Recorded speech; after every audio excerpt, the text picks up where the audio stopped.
안녕하세요 여러분. 저는 여러분의 인권 알림이 알리입니다. 지난 시간에 함께 공부한 것 기억하시나요?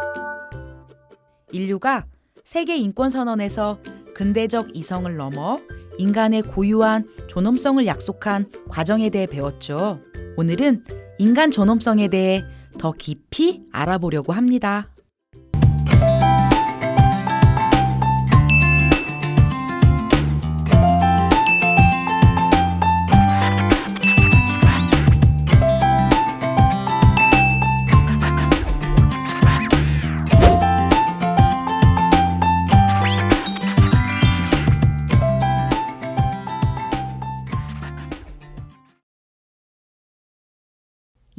옛날에 한 아이가 태어났어요. 너무 기뻤던 부모는 관례대로 아기의 수호성이 될 요정들을 초대했습니다. 부모는 요정들에게 아기를 위한 선물을 부탁했어요. 너는 어디서나 가장 쓸모있는 존재가 될 거야. 첫 번째 요정은 아기가 쓸모있기 위한 재능 세트를 주었어요.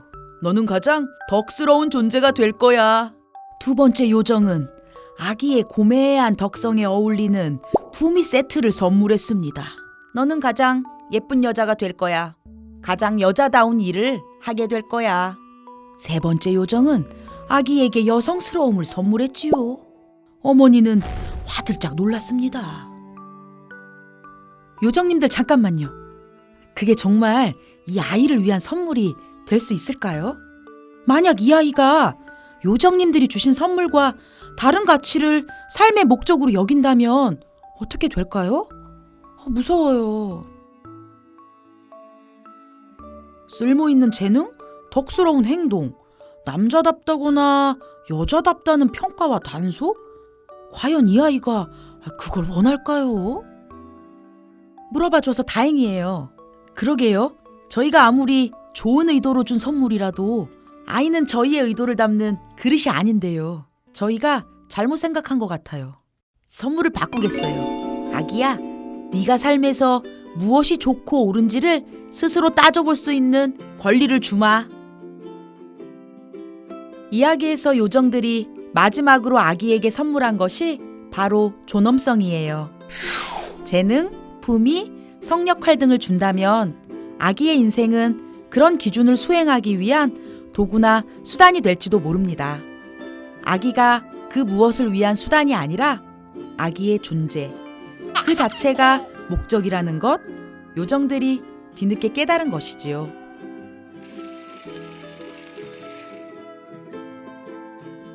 다시 말해, 인간의 존엄은 인간이 그 자체로서 목적이라는 뜻입니다. 하지만 실제 삶의 모습은 어떤가요? 우리의 삶에서는 목적의 자리를 수단이 되어야 할 것들이 차지하는 경우가 많습니다. 효용의 최대화? 탁월한 덕, 무엇 다음에 부합하는 모습과 능력, 이런 것들이 목적의 자리를 차지하면 인간은 언제든지 수단으로 전락할 수 있습니다. 인간이 수단이 아니라 목적이 되기 위해서는 무엇이 필요할까요? 평등하고 자유로운 지위에서 아니요? 라고 할 수 있는 환경이 마련되어야 합니다. 평등하고 자유로운 지위는 어떻게 마련할 수 있을까요? 자신의 양심과 자율에 따라 판단하여 아니요? 라고 할 수 있으려면 권리가 보장돼야 합니다. 노동자의 예를 들어 생각해 볼까요? 최대 수익이라는 목적을 위해서라면 노동자는 존엄한 인간이 아니라 위험천만한 작업 환경에 투입해도 되고 과로사할 만큼 혹사시켜도 되는 인력이 됩니다. 택배 노동자가 과로로 숨지는 안타까운 사고 며칠 전에 또 벌어졌습니다. 올해만 벌써 8명이 목숨을 잃었는데요. 산재 적용도 못 받는다는 이 노동자의 아버지는 내 아들이 마지막이길 바란다며 눈물로 호소했습니다. 택배 노동자가 또 숨졌습니다. 올해만 벌써 10명째입니다. 택배 노동자들의 사망 사건이 잇따라 발생하고 있는 가운데 CJ 대한통운 소속 노동자 1명이 또 숨진 사실이 뒤늦게 확인됐습니다. 업체는 책임을 통감하고 재발 방지책을 마련하겠다고 약속했지만 택배 업계의 가혹한 노동 환경에 대해 비판이 커지고 있습니다.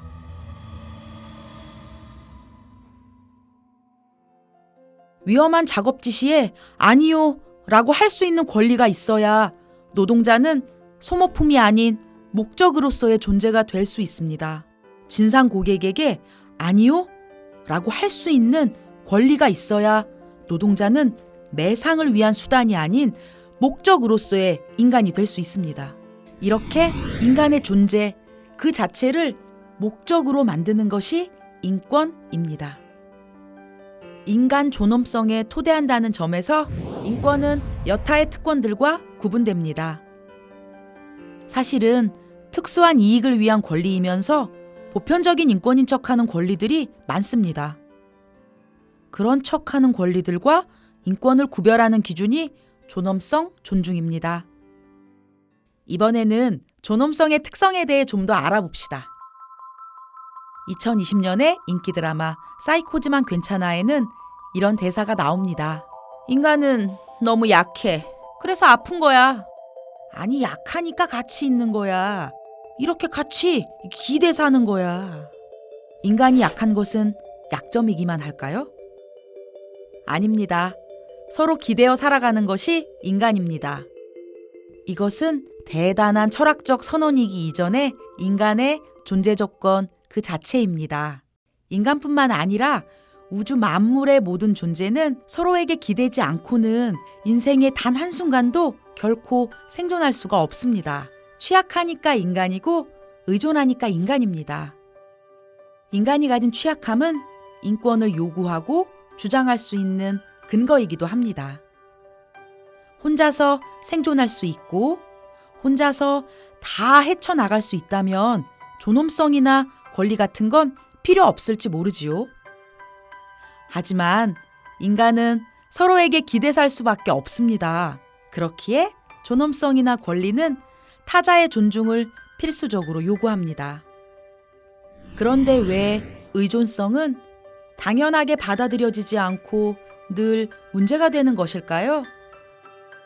의존하는 것 자체는 문제가 될 수 없습니다. 문제는 의존에 대한 인식과 태도입니다. 의존은 기생하는 것이고 모렴치한 것이라는 인식과 무시하는 태도가 문제입니다. 나는 내 능력과 노력으로 자수성가했어. 아무에게도 신세를 지지 않아. 이렇게 독립적이라 자부하는 삶도 꼼꼼히 따져보면 사실은 숱한 타자의 노동과 환경에 기대어 있습니다. 인간의 취약성을 보완하고 함께 생존하기 위해 사회적 관계와 제도가 필요합니다. 하지만 때로는 관계와 제도가 오히려 인간의 취약함을 욕보이고 상처를 줄 수도 있습니다. 네, 서울 송파구에서 숨진 채 발견된 새 모녀의 비극은 우리 사회의 어두운 그늘을 드러내며 사회적 파문을 일으키고 있습니다. 복지 사각지대를 드러낸 안타까운 사건이 아닐 수 없습니다. 새 모녀는 질병 상태로 수입도 끊겼지만 국가와 자치단체로부터 어떤 사회 보장도 받지 못했습니다. 구멍난 사회 안전망의 비극이란 말이 나오고 있습니다. 가족의 생계를 책임진 어머니 박 씨는 한 달 전 다쳐 일을 그만뒀고 수입도 끊겼고. 새 모녀 사건을 기억하시나요? 이런 사건이 벌어질 때마다 사람들은 가슴 아파합니다. 그리고 묻습니다. 왜 자꾸 이런 일이 벌어지나요? 모멸감 때문에 복지제도를 거부하는 것이라 합니다. 제도가 있는데도 몰라서 이용 못했다고도 합니다. 제도를 알고 찾아갔어도 문턱이 높아서 이용할 수 없었다고도 합니다. 다음은 생활고에 시달리다 복지제도를 찾은 시민의 상황을 재현한 것입니다. 소득이 얼마예요? 한 50만 원쯤이요? 지원을 받기에는 좀 많네요. 그럼 어떻게 해야 하죠? 이보다 적게 벌든지 아예 소득이 없으면 되겠습니다. 그럼 일하지 말라고요? 지금도 최저 생계비가 안 되지만 일을 그만두고 지원액만으로는 살림을 꾸릴 수 없는데요. 그럼 지원받을 자격이 안 돼요. 지금보다 더 가난하거나 더 절박해야 해요. 이렇게 약자를 위해 만들어진 사회적 장치일지라도 그 과정에서 인권이 충분히 고려되지 않는다면 개인의 취약성을 오히려 강화하고 욕보일 수도 있습니다. 이런 상황에서 인간을 지켜내기 위해 인간 존엄성에 대해 생각해야 합니다. 인간 존엄성은 사회적 관계와 제도가 취약성을 만들어내고 강화하지 않도록 지키는 방패막입니다. 인간 존엄성에는 의존의 존엄성이 포함됩니다. 서로 의존하는 관계라고 생각해봐. 우리 몸들은 서로 독립적이지 않지. 우리 몸의 건강은 늘 남들이 내리는 선택에 의존하고 있어. 요컨대 독립성이란 환상이 존재한다는 거야.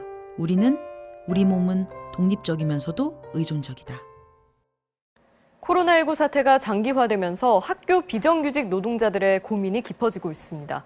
돌봄 교사들은 근무 부담이 더 커졌고 조리사들은 월급을 받지 못해 당장 생계를 걱정해야 하는 상황입니다.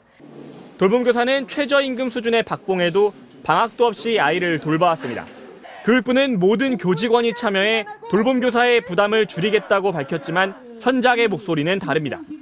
같은 비정규직이지만 조리사와 미화원, 방과 후 강사 등이 겪는 상황은 의존이 부끄럽지 않은 사회, 의존의 존엄성을 존중하는 사회에서 살아가는 사람은 바로 나 자신이기도 합니다. 누군가에게 의존하는 개인이나 의존하는 개인을 돌보는 이들을 시민으로 동등하게 대우해야 합니다. 그것이 의존의 존엄성을 존중하는 것입니다. 함께 돌봄은 의존을 존엄하게 만드는 실천입니다. 땅 속에서 물을 끌어올리는 펌프에 대해 생각해 봅시다. 이 펌프가 작동하려면 물 한 바가지를 먼저 부어주어야 합니다. 이 물 한 바가지를 마중물이라고 합니다. 땅 속에서 끌어올려지는 물이 권리들이라고 치면 존엄성은 모든 인권의 마중물입니다. 지금도 우리는 더 나은 인간다움을 상상할 수 있습니다. 이는 이미 법과 제도로 확정되어 있는 권리 바깥에 있기도 합니다.